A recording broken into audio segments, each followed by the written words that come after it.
podcast Rima Teológica, um podcast cristão com doutrina e devoção. Podcast Rima Teológica, para a glória de Deus e para a edificação da igreja.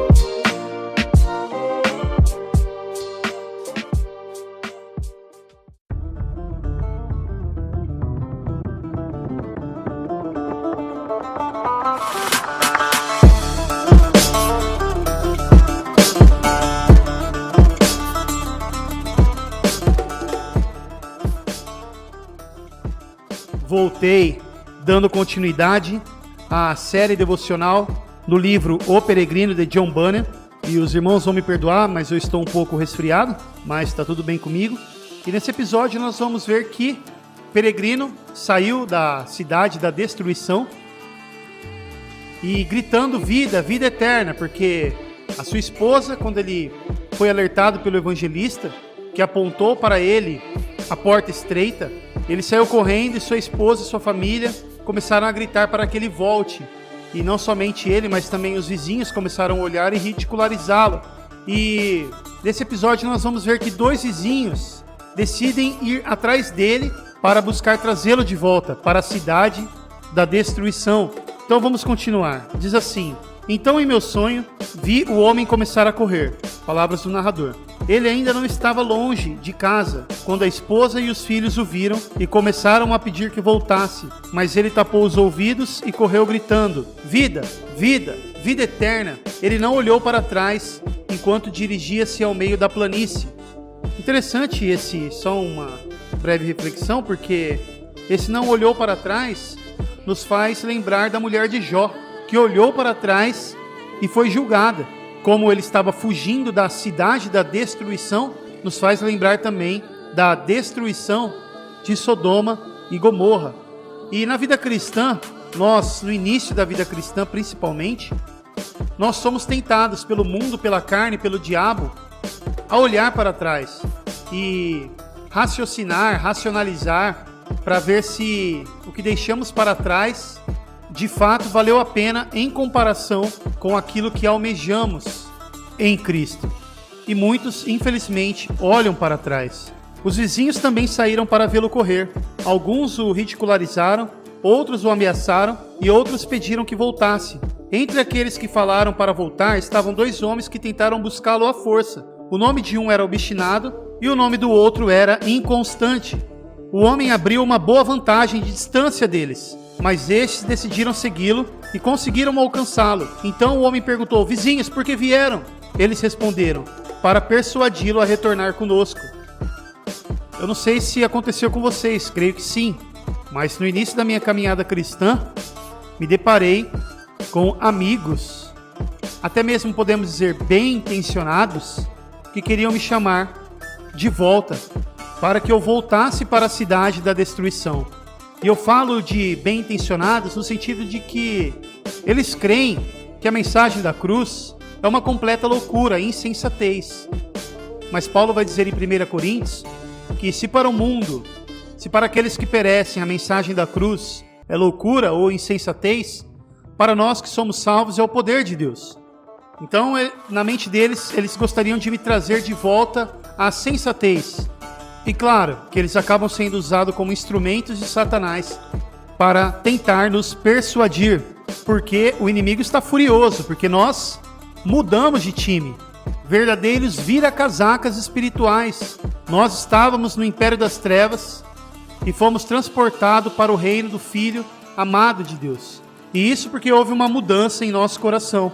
Mas, continuando a história, o cristão contestou a eles, dizendo: não podem fazer isso. Vocês moram na cidade da destruição, cidade em que nasci. Se lá morrerem, cedo ou tarde, serão enterrados em um local mais profundo que a tumba, onde se queima com fogo e enxofre. Animem-se, bons vizinhos. Acompanhem-me nessa jornada. Aí o Obstinado vai dizer: o quê? Deixar nossos amigos e a nossa vida confortável? O Obstinado aqui me fez lembrar daquela passagem de Hebreus 11, parafraseando, né? Onde vai dizer que Moisés preferiu sofrer por amor ao nome de Cristo do que usufruir dos prazeres transitórios do Egito. Aí cristão vai responder para o obstinado: sim, porque tudo que abandonarem não é digno de ser comparado ao pouco do que estou buscando. Se vierem comigo e seguirem minhas ações, há abundância no lugar para onde vou. Venham comigo e comprovem que falo a verdade. Aí o obstinado vai dizer: o que é que você procura, que exige abandonar o mundo para se encontrar? Isso nos faz lembrar de Mateus capítulo 16, versículo 26, que diz: pois que adiantará o homem ganhar o mundo inteiro e perder a sua alma? Ou o que o homem poderá dar em troca de sua alma? Então nós vemos claramente que o obstinado, ele preferia as riquezas mundanas do que o benefício de sua própria alma. Aí cristão vai dizer: procura uma herança que nunca perece, estrague ou desapareça, uma herança que está guardada no céu, a ser outorgada no tempo determinado àqueles que a buscam diligentemente. Leia sobre isso em meu livro. E quando ele fala leia isso em meu livro, ele está se referindo a 1 Pedro, capítulo 1, dos versículos 4 a 6, que vai dizer: para uma herança que jamais poderá perecer, macular-se ou perder o seu valor. Herança guardada nos céus para vocês, que mediante a fé são protegidos pelo poder de Deus, até chegar à salvação prestes a ser revelada no último tempo. Nisto vocês exultam, ainda que agora, por um pouco de tempo, devam ser entristecidos por todo tipo de provação.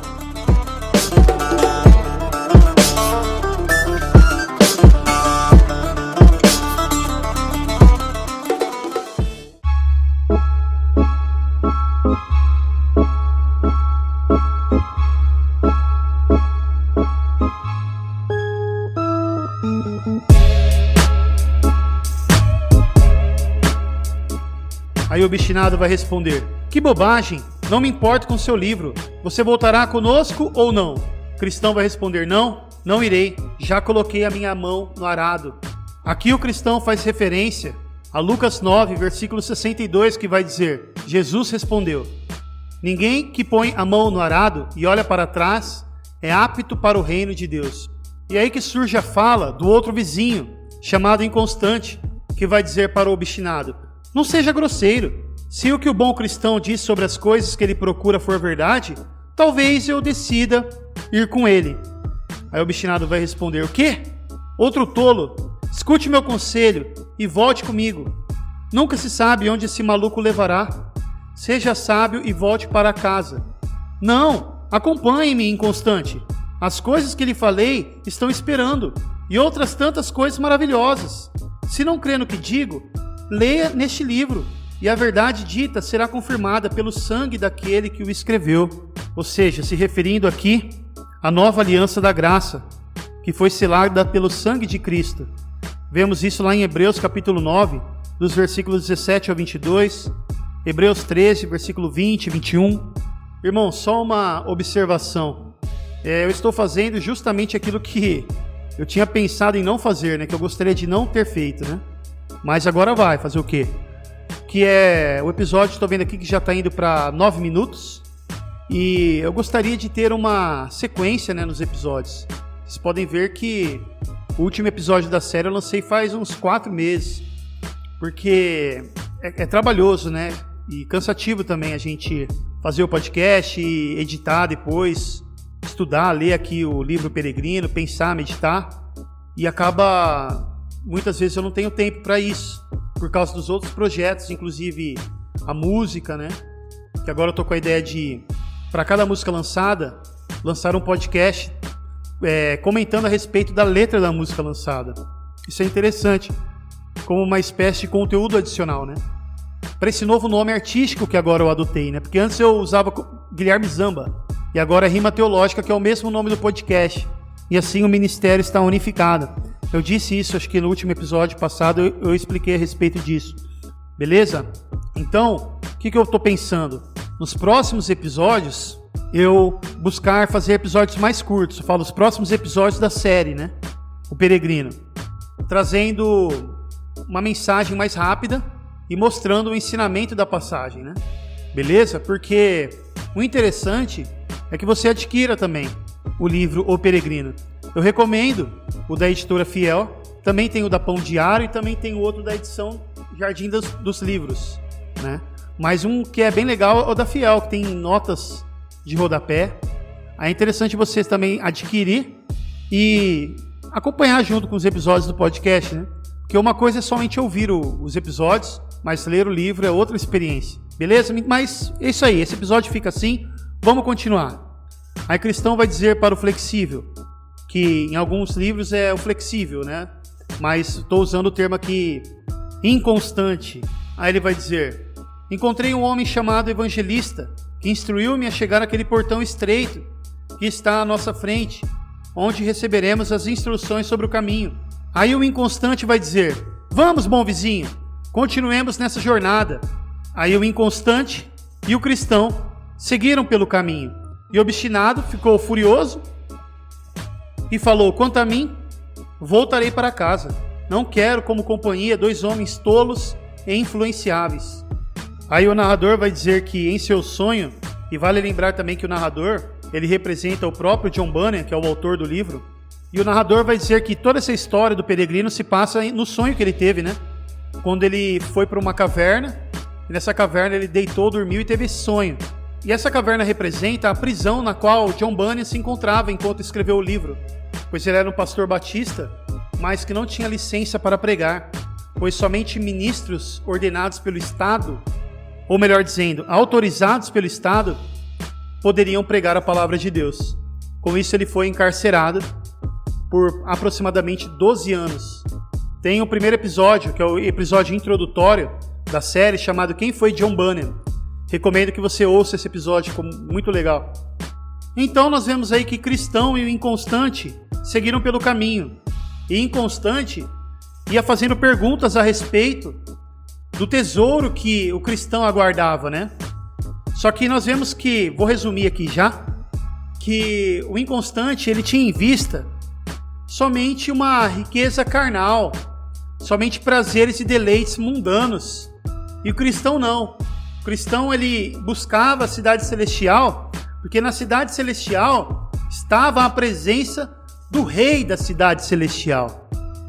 E eles vão conversando e tal, até que eles caíram no meio de um pântano muito lodoso que estava no meio da planície. E como não prestaram atenção no trajeto, caíram no pântano da desconfiança.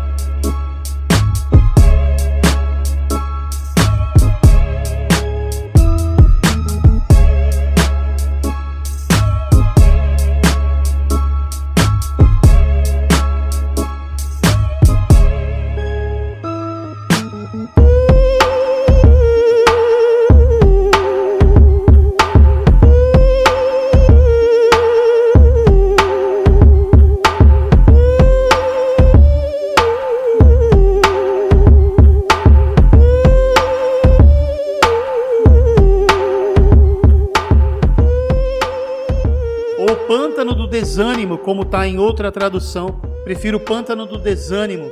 E cobertos de lama do pântano do desânimo, eles debateram-se por um tempo. E cristão, por causa do peso em suas costas, por causa do fardo de seus pecados, começou a afundar no lamaçal. O cristão ele tinha esse fardo nas costas e começou a afundar. E o inconstante não tinha, e ele saiu facilmente do pântano do desânimo, né? Reclamando, né? E falando assim: se é isso que nós já encontramos no início da caminhada, imagine o que nós encontraremos para frente. Não quero mais saber disso não, cristão. E o inconstante foi embora, representando aqueles que, na parábola do semeador, ao encontrarem as dificuldades e as tribulações, se escandalizam, né? E abandonam o caminho do Senhor. E cristão ficou lá, né? Com o seu fardo nas costas, mas pelo menos ele tinha um fardo nas costas, representando que ele foi convencido do pecado, da justiça e do juízo pelo Espírito Santo. O cristão foi deixado sozinho, debatendo-se no pântano da desconfiança ou pântano do desânimo. E embora não conseguisse sair por causa do fardo em suas costas, continuou lutando para sair pelo lamaçal, que ficava mais distante da sua casa e próximo ao portão estreito, pelo lado, né, do lamaçal. Porque ele poderia ter tentado sair pelo lado do lamaçal, que era o lado mais próximo da sua casa, né? Tipo, simbolizando que ele estava desistindo do caminho. Mas não, ele tentou sair do lamaçal pelo lado que apontava para a porta estreita, para a cidade celestial. Até que surgiu um homem na história, conhecido como o Auxílio, que aproximou-se de Cristão e lhe perguntou: "O que você está fazendo aí?" "Senhor, fui orientado a ir por essa estrada por um homem chamado Evangelista, que me mostrou esse caminho para chegar à porta estreita e assim me livrar da ira vindoura. Estava caminhando para esse lugar e caí por aqui. Senti tanto medo que não prestei atenção e caí." Auxílio então sugeriu: "Pegue a minha mão." Assim Cristão agarrou a mão de Auxílio, que o tirou da lama, colocou em um solo firme e o orientou a seguir o seu caminho. Eu esqueci de comentar também que Auxílio vai dizer para o Cristão: "Mas você não olhou os degraus?"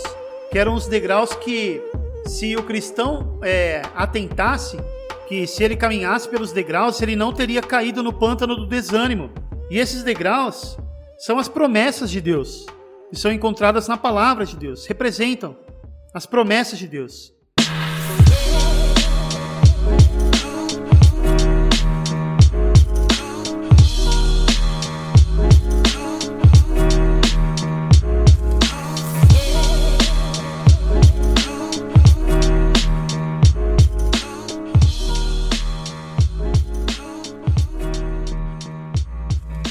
Para encerrar, meus irmãos, gostaria que vocês meditassem a respeito do início da conversão de vocês, ou se vocês são novos convertidos.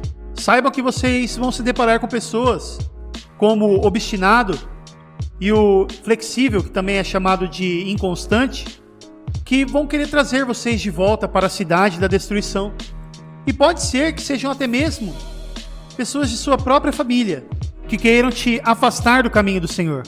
E em determinadas situações acontecerá com você o que aconteceu também com o cristão, que não atentou para as promessas de Deus por causa do coração, posso dizer, um coração também muitas vezes inconstante, e caiu no pântano do desânimo e se encontrou numa situação de trevas espirituais, desconfiança, desânimo. Mas Deus nos preserva, né? Há uma doutrina da graça que nós chamamos de perseverança dos santos, mas um grande mentor que eu não conheci, R.C. Sproul, vai dizer que o correto seria se chamasse preservação dos santos, porque é Deus que de fato nos preserva, pois Ele envia o seu auxílio e não permite que nós permanecemos no desânimo, na desconfiança. Ele envia o auxílio e Ele nos dá força para que sim, possamos perseverar. Perseverança pela graça de Deus. Então, se você se encontra sendo tentado por aqueles que querem te afastar do caminho, ou até mesmo se encontra no pântano do desânimo, olhe para as promessas de Deus, daquele que não pode mentir, e continue na graça de Deus. Amém? Aqui quem fala é Guilherme Zamba, e esse é mais um episódio do podcast Rima Teológica, série devocional O Peregrino, de John Bunyan. Paz!